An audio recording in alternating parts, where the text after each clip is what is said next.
कहानी की शुरुआत होती है माइकल नाम के एक आशिक को दिखाते हुए, जो अपनी एक्स गर्लफ्रेंड गाबी के अपार्टमेंट के नीचे खड़ा है। दरअसल कुछ दिनों पहले माइकल और गाबी की लड़ाई हुई थी और आज माइकल गाबी को मनाने और पैचअप करने के बहाने से आया है। और पता है दोस्तों, उसका बहाना क्या है? ये कि वो गाबी के फ्लैट की चाबी लौटाने आया है। ये तो वही बात हुई, मानेगी तो कूल, वरना बोल दूंगा अप्रैल फुल। खैर, जैसे ही वो गाबी के फ्लैट के दरवाजे पर पहुंचता है, वो हैरान हो जाता है क्योंकि दरवाजा खुला हुआ था और अंदर से किसी के गुर्राने की अजीब आवाजें आ रही थी। माइकल गाबी को आवाज लगाता है, लेकिन अंदर से कोई जवाब नहीं आता। वो घबराई हालत में उस कमरे की तरफ बढ़ता है जहां से आवाज आ रही थी। अंदर उसे एक प्लम्बर दिखाई देता है जो खिड़की ठीक कर रहा होता है। साथ ही वो जानवरों की तरह गुर्रा रहा था। माइकल उससे पूछता है कि गाबी कहाँ है, लेकिन वो उसकी बातों का कोई जवाब नहीं देता, जैसे उसे कुछ हुआ हो। माइकल उसे नजरअंदाज करके अपना फोन निकालता है और गाबी को कॉल करने की कोशिश करता है। तभी माइकल वहां एक और लड़का हार्पर से मिलता है जो उसी प्लम्बर के साथ था। लेकिन जैसे ही हार्पर दूसरे कमरे में घुसता है, अचानक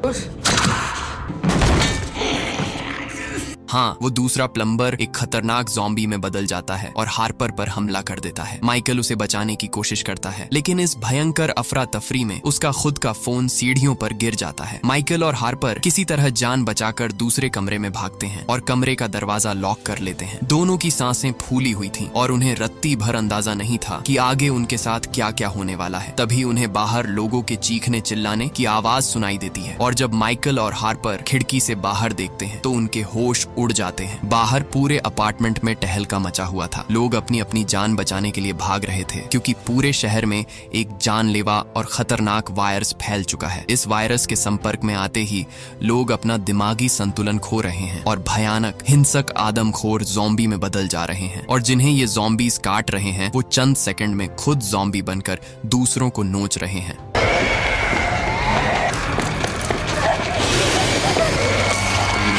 माइकल घबराकर हार्पर से गाबी के बारे में पूछता है, लेकिन हार्पर कहता है कि गाबी तो माइकल के आने से ठीक पहले ही कहीं निकल गई थी और कोई मैसेज भी नहीं छोड़कर गई। तभी सीढ़ियों पर छूटा माइकल का फोन बजने लगता है। माइकल उसे लाने का सोचता है, लेकिन हार्पर उसे रोक लेता है क्योंकि बाहर उसका ज़ॉम्बी बन चुका बॉस घूम रहा था। दोनों हताश होकर शहर में क्या चल रहा है ये जानने के लिए वो कमरे में पड़ा पुराना टीवी ऑन करते हैं। टीवी पर न्यूज आ रही थी कि शहर में रेबीज जैसा एक बेहद खतरनाक वायरस फैल गया है जो काटने से फैलता है। न्यूज एंकर बताता है कि इन्फेक्टेड लोगों को पहचानने का एक ही तरीका है, उनकी आंख की पुतलियां एकदम अजीब हो जाती हैं और उनका गुस्सा 7वें आसमान पर पहुंच जाता है। वो न्यूज एंकर ये भी बताता है पुलिस और आर्मी हालात संभालने की कोशिश कर रही है, लेकिन सरकार ने साफ कह दिया है कि जब तक इस वायरस का तोड़ नहीं मिल जाता कोई भी अपने घर से बाहर कदम नहीं रखेगा, वरना वो खुद अपनी मौत का जिम्मेदार होगा। ये सब जानने के बाद माइकल काफी उदास हो चुका था क्योंकि उसे गाबी की चिंता हो रही थी कि वो कहाँ होगी, कैसी होगी, सही सलामत होगी या नहीं। खैर, अगली सुबह टीवी का सिग्नल पूरी तरह गायब हो जाता है, यानी बाहर क्या चल रहा है ये भी जानना अब मुश्किल हो चुका था। अपार्टमेंट के बचे हुए लोग अपनी अपनी बालकनी से एक दूसरे से बात करने की कोशिश करते हैं। उन्हीं में से एक उल्फ नाम का बहुत ही बड़बोला और चिल्लाने वाला पड़ोसी भी था। उल्फ चिल्लाकर कहता है कि नीचे वाला मैन गेट खुला है और आसपास कोई ज़ॉम्बीज भी नहीं दिख रहे हैं। कोई जाओ, जाकर मैन गेट बंद कर दो ताकि हम सब पूरी तरह सेफ हो जाए। ये सुनकर एक पड़ोसी हिम्मत दिखाकर गेट बंद करने नीचे जाता है, लेकिन उसकी किस्मत खराब थी दोस्तों। घात लगाए ज़ॉम्बीज का ग्रुप उस पे टूट पड़ता है और वो मारा जाता है। उसकी बहन अनीता रोती रहती है, लेकिन कोई भी उसकी मदद नहीं कर पाता। कमीना उल्फ तो सबसे पहले भागता है। तभी रेडियो पर सरकार की तरफ से एक अनाउंसमेंट सुनाई देती है कि वो शांत रहें, हम बहुत जल्द एंटीडोट बनाने वाले हैं। रेडियो सुनते सुनते माइकल देखता है कि हार्पर कांटे वाले चम्मच का इस्तेमाल करके देसी हथियार बनाने के जुगाड़ में लगा है। माइकल को गाबी से कांटेक्ट करना था, इसलिए माइकल उससे कहता है कि क्या वो उसकी मदद करेगा बाहर छूटा फोन लाने में। हार्पर मान जाता है और जैसे ही माइकल अपना फोन वापस लाने के लिए दरवाजे से बाहर कदम बढ़ाता है, उसका फोन बज उठता है। फोन की आवाज सुनकर पूरे इलाके के ज़ॉम्बीज उनकी तरफ टूट पड़ते हैं। माइकल और हार्पर जान बचाकर फ्लैट के अंदर भागते हैं और फटाक से गेट लॉक कर लेते हैं, लेकिन इस बार वो ज़ॉम्बीज अंदर तक घुस चुके थे, इसलिए अब दोनों को एक छोटे से कमरे में बंद रहना पड़ेगा, बिना खाने के,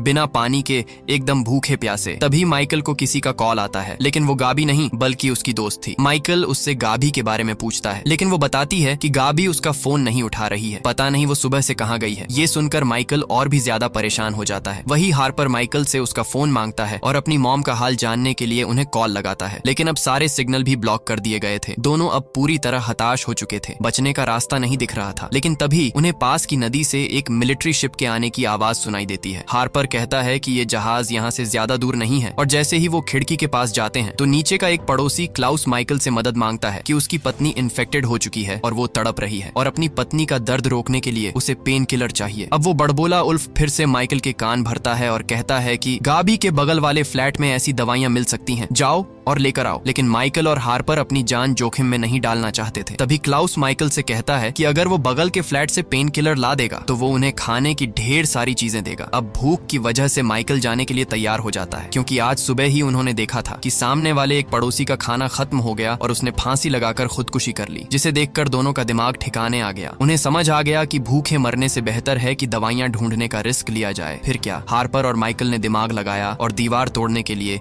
एक कड़क देसी जुगाड़ बना लिया और बगल वाले फ्लैट की दीवार में बड़ा सा छेद कर डाला। लेकिन धम धम के शोर से पूरे अपार्टमेंट के जॉम्बीज गुस्से में आ गए। लेकिन असली बवंडर तो तब मचा जब बगल वाली फ्लैट की मालकीन, जो पहले ही इन्फेक्टेड हो चुकी थी, वो जोर जोर से चीखने लगी, जिसकी आवाज सुनकर पूरे इलाके के जॉम्बीज और भी ज्यादा गुस्से में आ गए और सीधे दरवाजे और उस होल के जरिए अंदर घुस आए। माइकल ने हार्पर की जान बचाने के लिए उसे वहीं छिपा दिया और खुद भागकर छत के एक छोटे रास्ते से ऊपर चढ़ गया। और पता है दोस्तों, ऊपर पहुंचकर माइकल ने क्या देखा? अपनी गर्लफ्रेंड गाबी को, जो जिंदा थी और छत पर छिपी हुई थी। लेकिन भाई, माइकल का दिल तब चकनाचूर हो गया जब उसने देखा कि गाबी अकेली नहीं थी, उसके साथ एक दूसरा लौंडा काई भी था। काई उसी इन्फेक्टेड मालकिन का बेटा था, जो गाबी का नया बॉयफ्रेंड बन चुका था। माइकल को देखकर वो नया बॉयफ्रेंड काई एकदम जलन से भर जाता है। वो माइकल के हाथ पर एक छोटा सा खरोंच का निशान देखकर झूठी अफवाह उड़ा देता है कि ये आदमी इन्फेक्टेड हो चुका है। गाबी भी अपने नए बॉयफ्रेंड का साथ देती है और माइकल को धक्के मारकर छत से बाहर निकाल देती है। Gabi, ich kann nicht ohne dich. Geh einfach! जिस प्यार के लिए माइकल जान जोखिम में डालकर आया था, उसी ने उसे लात मार दी। माइकल का दिल पूरी तरह टूट जाता है, लेकिन वो फिर भी हार नहीं मानता और वादा पूरा करने के लिए पड़ोसी को दवा पहुंचाने निकल पड़ता है। रास्ते में उसे एक छोटी नाव दिखती है, जिससे वो इस ज़ॉम्बी शहर से भाग सकते थे। इधर हार्पर, जो छुपा हुआ था, उसने गलती से कैमरा का बटन दबा दिया और जैसे ही कैमरे से तेज फ्लैशलाइट निकली, सामने खड़ी वो ज़ॉम्बी मालकिन अंधी होकर पीछे हट गई। हार्पर तुरंत समझ गया कि ये साले रोशनी से डरते हैं और अब उसे इन ज़ॉम्बीज की सबसे बड़ी कमजोरी पता चल चुकी थी। इस तरफ माइकल जैसे तैसे पेन किलर लेकर क्लाउस के गेट पर पहुंचता है और अचानक मौके पर क्लाउस गेट खोलकर माइकल को बचा लेता है। माइकल उसे वादे के मुताबिक पेन किलर दे देता है, लेकिन अब क्लाउस की पत्नी पूरी तरह से इन्फेक्टेड होकर ज़ॉम्बी बन गई थी और जैसे ही वो माइकल पर हमला करने आती है, आगे जी हाँ दोस्तों, क्लाउस अपनी पत्नी को लेकर बिल्डिंग से नीचे कूद जाता है। तभी माइकल देखता है कि वहाँ हीरो की तरह हार्पर कैमरे के फ्लैशलाइट से सारे ज़ॉम्बीज की बैंड बजा रहा है। हार्पर को उनकी कमजोरी पता चल गई थी, जिस वजह से वो सारे ज़ॉम्बीज को खदेड़कर मेन गेट बंद कर देता है। इसके बाद बाकी बचे 4 लोग, माइकल, हार्पर, अनीता और उल्फ, इकट्ठा होते हैं। माइकल उन्हें उस नाव के बारे में बताता है। वो लोग प्लान बनाते हैं कि अगली सुबह होते ही सब मिलकर नदी के रास्ते यहाँ से भागेंगे। लेकिन वो बड़बोला उल्फ तो बहुत बड़ा धोखेबाज निकला दोस्तों। रात में जब सब सो रहे थे, वो अकेला ही कैमरे का फ्लैश लेकर नाव चुराने भाग गया। लेकिन मौके पर अनीता की नींद खुलती है और वो माइकल को जगा देती है। माइकल उसका पीछा करता है और उससे कैमरा छीन लाता है और उसे बाहर ही मरने के लिए छोड़ देता है। लेकिन इस हाथापाई में एक ज़ॉम्बी ने माइकल को काट लिया था। माइकल जानता था कि अब उसके पास ज्यादा वक्त नहीं बचा है, वो जल्द ज़ॉम्बी बनने वाला है। लेकिन वो अपने दोस्त हार्पर और अनीता को मरने नहीं देना चाहता था। माइकल वहाँ पड़े एक साइकिल के आगे बहुत सारे कैमरे और तेज फ्लैशलाइट्स बांधकर एक ज़ॉम्बी प्रूफ गाड़ी तैयार करता है, ताकि ज़ॉम्बी उनका रास्ता न रोक सके और वो किसी तरह उस नाव तक पहुंच जाए।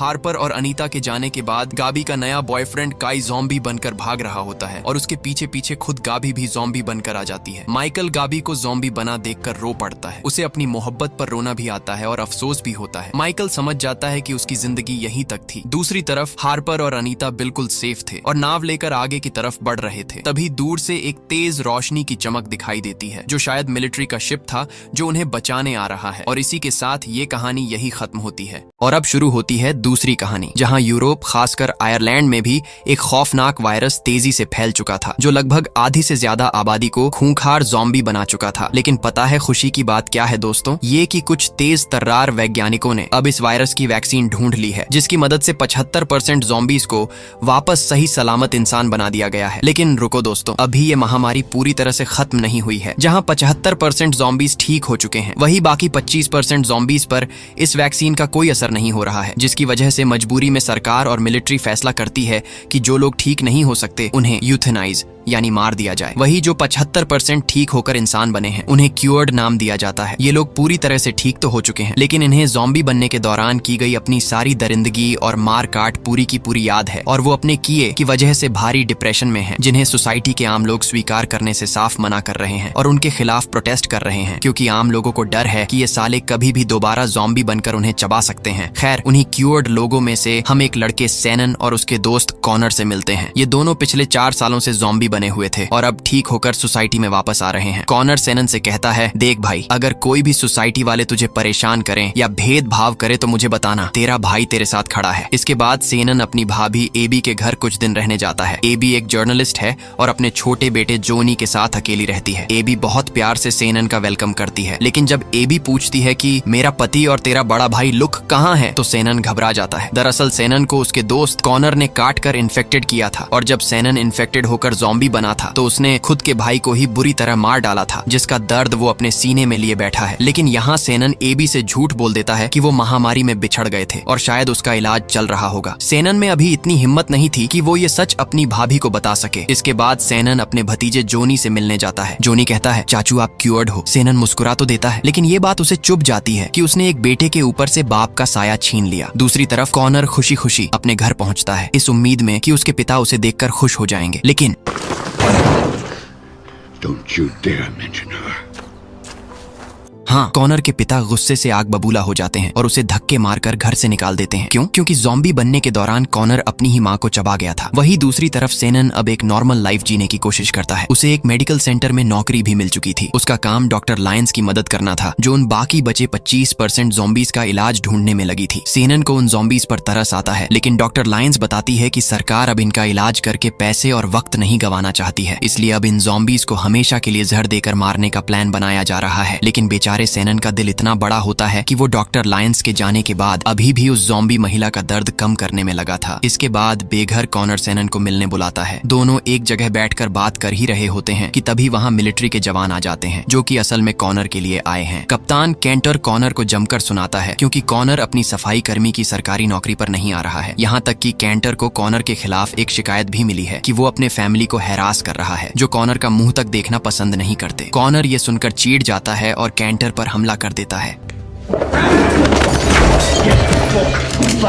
कैंटर कॉनर को उठा के पटक देता है और धमकी देता है, अगर कल से काम पर नहीं दिखा तो तुझे सीधा जेल की काल कोठरी में भेज दूंगा। इसके अगले दिन सुबह सैनन जब सोकर उठता है तो देखता है कि शरारती बच्चों ने उनके घर के दरवाजे पर काले रंग से ज़ॉम्बी का घर लिख दिया है। सैनन ये सब देखकर काफी बुरा महसूस करता है कि उसकी वजह से उसकी भाभी और बच्चे को बेइज्जती झेलनी पड़ रही है। सैनन चुपचाप अपने काम पर आ जाता है, जहाँ उसने अपने भतीजे जोनी के लिए एक खिलौना लकड़ी का घोड़ा खरीदा था, जिसे वो लेकर घर लौटने वाला होता है कि तभी उसे मेडिकल सेंटर के ज़ॉम्बी लॉकअप से चीखने चिल्लाने की आवाजें आती हैं। अंदर जाकर सैनन देखता है कि 2 मिलिट्री वाले एक बेबस ज़ॉम्बी को बेरहमी से पीट रहे थे।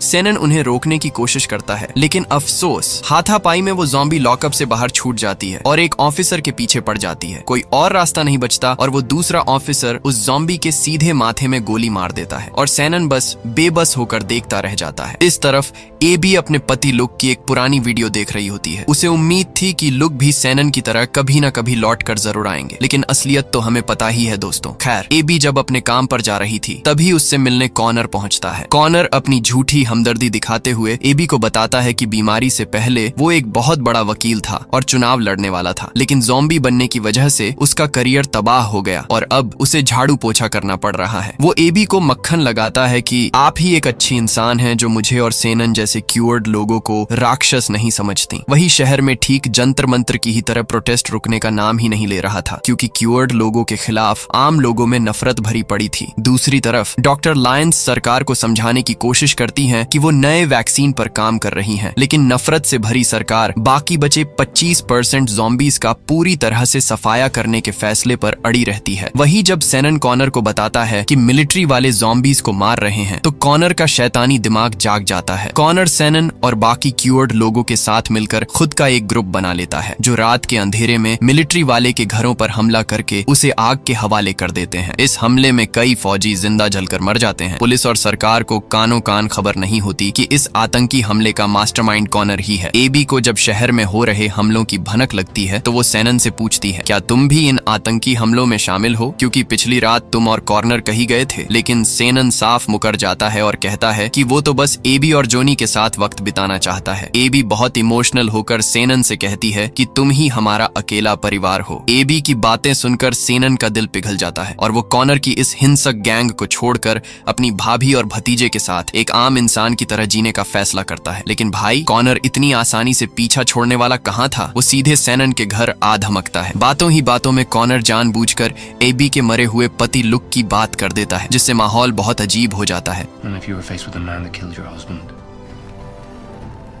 लेकिन एबी कॉनर की बात नहीं सुनती और तुरंत वहां से उठकर दूसरे कमरे में चली जाती है। और एबी के जाते ही कॉनर सेनन के कान में खौफनाक धमकी देता है, तू गैंग छोड़कर शरीफ बनने का नाटक मत कर। अगर तेरी भाभी को पता चला कि तूने ही उसके पति को जिंदा चबाकर मारा था, तो वो और तेरा भतीजा तुझसे इतनी नफरत करेंगे कि तेरी रूह कांप जाएगी। अगले दिन सेनन खुशी खुशी अपने भतीजे जोनी को स्कूल छोड़ने गया होता है। तभी कप्तान कैंटर एबी के घर पहुंचता है। कैंटर सीधा बोलता है, क्यूअर्ड लोग भले ही ठीक हो गए हैं, लेकिन मुझे लगता है ये साले अंदर ही अंदर एक दूसरे से जुड़े हुए हैं और किसी बहुत बड़े बवंडर की तैयारी कर रहे हैं। जाते जाते कंटोर एबी को पुराने फाइलों की कुछ तस्वीरें देकर चेतावनी देता है कि कॉनर हमेशा से सेनन को एक कठपुतली की तरह इस्तेमाल कर रहा है और अगर कोई भी गड़बड़ दिखे तो सीधे फोन करना। If you think there's anything I should know. इस चीज की जानकारी मिलने के बाद अब ईबी का माथा ठनक जाता है। वो चुपके से क्यूअर्ड लोगों के एक सीक्रेट अड्डे पर पहुंचती है और अपने फोन से उनकी संदिग्ध गतिविधियों का वीडियो रिकॉर्ड करने लगती है। तभी उसे वहां कॉनर दिखाई देता है, जो कई क्यूअर्ड लोगों को इकट्ठा कर उनका ब्रेन वॉश कर सरकार और आम इंसानों के खिलाफ एक बहुत बड़े तख्ता पलट की तैयारी कर रहा था। लेकिन भाई किस्मत खराब थी। रिकॉर्डिंग करते करते एबी को एक क्यूअर्ड महिला देख लेती है और उसे पकड़कर सीधे मास्टरमाइंड कॉनर के सामने खड़ा कर देती है। एबी सीधे कॉनर के सामने खड़ी होकर उन मिलिट्री वालों के अपार्टमेंट पर हमले का इल्जाम सीधे उस पर लगाती है। वो कॉनर को साफ चेतावनी देती है कि सेनन से दूर रहो, लेकिन कॉनर ढीठ बनकर हंसता है और कहता है कि सेनन मेरा अपना भाई है। एबी गुस्से में कहती है, ये तेरी कोई हमदर्दी नहीं बल्कि एक बीमारी है। इसके बाद जैसे ही एबी वहां से निकलने का सोचती है, क्यूअर्ड लोग उसे घेर लेते हैं। एबी की सांसें फूल जाती हैं। वो किसी तरह अपनी जान बचाकर जैसे तैसे वहां से भाग निकलती है। उधर लैब में डॉक्टर लायंस एक ज़ॉम्बी पर नया वैक्सीन ट्राई कर रही होती है और वो ज़ॉम्बी होश में आकर नॉर्मल इंसान जैसा रिस्पॉन्स देती है। डॉक्टर लायंस उसके करीब जाती है, लेकिन तभी अचानक वो ज़ॉम्बी महिला उन पे हमला कर देती है। तभी मिलिट्री वाले वहां आकर उस ज़ॉम्बी को ठोक देते हैं और डॉक्टर लायंस को साफ कह देते हैं कि आपकी रिसर्च भाड़ में गई, हम आज रात ही बाकी बचे सारे 25% ज़ॉम्बीज का काम तमाम करने वाले हैं। वही रात के वक्त सेनन के घर पर कुछ नकाबपोश लोग हमला कर देते हैं। पुलिस को लगता है कि ये आम जनता का हमला था, लेकिन एबी को समझ आ जाता है कि ये हमला कॉनर के गुंडों ने किया था ताकि वो एबी का कैमरा छीन सकें, जिसमें उसने क्यूअर्ड लोगों के सीक्रेट अड्डे की वीडियो रिकॉर्ड की थी। एबी तुरंत कप्तान कैंटर को फोन करके उस जगह पर रेड मारने को कहती है। उसी वक्त सीक्रेट अड्डे पर हम क्यूअर्ड लोग को कुछ प्लान बनाते हुए देखते हैं, जिनमें से एक डॉक्टर लायंस भी थी, जो अब सरकार के खिलाफ हो चुकी थी। ठीक उसी वक्त मिलिट्री वाले वहां रेड मार देते हैं और सेनन को गिरफ्तार कर लेते हैं। लेकिन मास्टरमाइंड कॉनर और डॉक्टर लायंस वहां से खिसक जाते हैं, जिसके बाद सेनन को गिरफ्तार करके ले जाया जाता है। कैंटर सेनन को ऑफर देता है, अगर तू कॉनर का प्लान बता देगा तो मैं तेरी भाभी और भतीजे को सेफ जगह शिफ्ट कर दूंगा। दूसरी तरफ कॉनर चुपके से एबी के पास पहुंचकर उसके दिमाग में जहर भरने लगता है। वो कहता है, अपने पति की मौत का सच सेनन से पूछा है, चलो कोई बात नहीं, मैं ही बता देता हूँ। और कॉनर एबी को सब कुछ उगल देता है। वही सेनन जब कस्टडी से छूटकर घर पहुंचता है तो एबी उसकी आंखों में आंखें डालकर सीधे उससे अपने पति की मौत की असली वजह पूछ लेती है। सेनन की हिम्मत टूट जाती है और वो रोते रोते असली खौफनाक सच उगल देता है। वो कहता है कि उस दिन जब हम तुम्हें ढूंढ रहे थे तो मुझे कॉनर, जो तब ज़ॉम्बी बन चुका था, उसने मुझे काट लिया था, जिसके बाद मैं भी ज़ॉम्बी बन गया और मेरे शरीर पर मेरा कंट्रोल नहीं रहा और मैंने ही अपने सगे भाई को जिंदा चबाकर मार डाला था। ये सुनते ही एबी की दुनिया उजड़ जाती है। वो चीखती चिल्लाती है और सेनन को धक्के मारकर घर से बाहर निकाल देती है। गुस्से से भरा सैनन सीधे कॉनर से मिलने एक सुनसान जगह पहुंचता है, लेकिन सैनन अकेला नहीं था। वो साथ में कप्तान कैंटर को लेकर आया था। कैंटर कॉनर पर पिस्टल तानता है, लेकिन कॉनर एक खूंखार जानवर की तरह कैंटर पर झपट पड़ता है और अपने हाथों से कैंटर की बड़ी बेरहमी से हत्या कर देता है। जिसके बाद कॉनर सैनन पर पिस्टल तानकर उससे कहता है कि तू मेरा भाई है सैनन, इसलिए मेरे साथ हो जा, हमें अपना प्लान पूरा करना है। दूसरी तरफ मेडिकल सेंटर की जेल में कॉनर की क्यूअर्ड गैंग अचानक मिलिट्री वालों पर धावा बोल देती है और कंट्रोल रूम पर कब्जा कर लेते हैं। डॉक्टर लायंस भी उनकी मदद कर रही थी, जिन्हें लग रहा था कि कॉनर ज़ॉम्बीज का इलाज कराने में उसकी मदद कर रहा है। लेकिन भाई कॉनर तो बहुत बड़ा हरामी निकला। उसके बंदे पिस्टल की नोक पर डॉक्टर लायंस को साइड करते हैं और पूरे जेल के सारे इमरजेंसी दरवाजे खोल देते हैं। कॉनर का असली प्लान इंसानों से बदला लेना था। वो चाहता था कि बाकी बचे 25% खूंखार ज़ॉम्बीज पूरे शहर में छूट जाएं और ये खौफनाक वायरस दोबारा से पूरे यूरोप में तबाही मचा दे। और हुआ भी ये ही। सैकड़ों भूखे और खूंखार ज़ॉम्बीज जेल से बाहर निकलकर सड़कों पर कोहराम मचा देते हैं। जो लोग ठीक हो चुके थे वो भी दोबारा ज़ॉम्बी बनने लगते हैं। पूरा आयरलैंड शहर एक सेकंड में श्मशान बन जाता है। मिलिट्री की गाड़ियां आकर लोगों को रेस्क्यू करने लगती हैं, लेकिन एबी ट्रक में चढ़ने से मना कर देती है क्योंकि उसका छोटा बेटा जोनी अभी भी स्कूल में फंसा हुआ था। ऐन मौके पर सैनन वहां पहुंचता है। एबी सैनन से अपने बच्चे को बचाने की भीख मांगती है। सैनन बिना सोचे सीधे स्कूल की तरफ भागता है और जोनी को ढूंढ लेता है, लेकिन कमीना कॉनर उसे देख चुका था, जो उसके पीछे पड़ जाता है। दोनों के बीच एक भयंकर खूनी लड़ाई होती है, जहां सैनन कॉनर को ढेर कर देता है। लेकिन इस अफरा तफरी में छोटा जोनी जो ज़ॉम्बी की चपेट में आने ही वाला होता है कि सैनन एकदम सही टाइम पर जोनी को उन ज़ॉम्बीज से बचा लेता है। लेकिन जब सैनन वापस मुड़कर देखता है तो कॉनर की लाश गायब थी, यानी वो साइको अभी भी जिंदा बच निकला था। वहीं मिलिट्री वालों को अब सरकार की तरफ से खुली छूट मिल चुकी थी, जो सभी इन्फेक्टेड लोगों को शूट करने लग जाते हैं। उधर कैंप से एबी भी भाग जाती है और किसी तरह जोनी और सैनन से मिलने आ जाती है। लेकिन उनकी ये खुशी ज्यादा देर नहीं टिकती और अचानक पीछे से एक ज़ॉम्बी हमला कर देता है। सैनन उस ज़ॉम्बी को मार तो देता है, लेकिन तब तक बहुत देर हो चुकी थी। ज़ॉम्बी ने छोटे जोनी के हाथ पर काट लिया था। एबी अपने मासूम बच्चे को ज़ॉम्बी बनते देख पूरी तरह से टूट जाती है। वो अभी अपने पति के दर्द से उभरी ही नहीं थी कि बेचारी की आंखों के सामने एक और हादसा हो गया। इस वायरस ने पल भर में उसका हंसता खेलता परिवार खा लिया। सैनन एबी से कहता है, मैंने डॉक्टर लायंस की लैब में देखा है कि ज़ॉम्बी भी ठीक हो सकते हैं। मुझे जोनी को ले जाने दो, मैं इसे किसी भी कीमत पर बचाऊंगा। एबी बेबस होकर रोते हुए सैनन को जोनी सौंप देती है। सैनन जोनी को अपनी गोद में उठाकर दूर निकल जाता है, बिना ये जाने कि इलाज ढूंढने वाली अकेली डॉक्टर लायंस पर भी एक ज़ॉम्बी ने हमला कर उन्हें मार डाला है। कुछ दिनों बाद मिलिट्री वाले पूरे शहर को ज़ॉम्बी से खाली करवा लेते हैं। सरकार टीवी पर घोषणा करती है कि अब जो भी ज़ॉम्बी मिलेगा उसे तुरंत मार दिया जाएगा। एबी भी ये न्यूज सुन लेती है और फूट फूट कर रोने लगती है, क्योंकि अगर मिलिट्री वाले उसके बेटे जोनी को ढूंढ लेंगे तो उसे भी गोली मार देंगे। दूसरी तरफ हमारा हीरो सैनन जोनी को गोद में लिए सुनसान जंगलों और रास्तों पर भटक रहा है। वो जानता है कि डॉक्टर लायंस मर चुकी हैं, लेकिन उसने एबी से वादा किया था। वो ठान चुका है कि चाहे उसे दुनिया के आखिरी कोने तक ही क्यों न जाना पड़े, वो अपने भतीजे का इलाज ढूंढ कर ही रहेगा। लेकिन हकीकत ये थी कि इसका कोई दूसरा रास्ता है ही नहीं। और इसी इमोशनल मोड पर आज की हमारी ये दूसरी खौफनाक ज़ॉम्बी मूवी यहीं खत्म हो जाती है। तो दोस्तों, ये वीडियो काफी दिनों बाद अपलोड हुई है, तो सॉरी। और हाँ दोस्तों, दोनों मूवी में से कौन सी मूवी सबसे ज्यादा इमोशनल लगी कमेंट में जरूर बताएं। मिलते हैं जल्द। Take care, bye bye.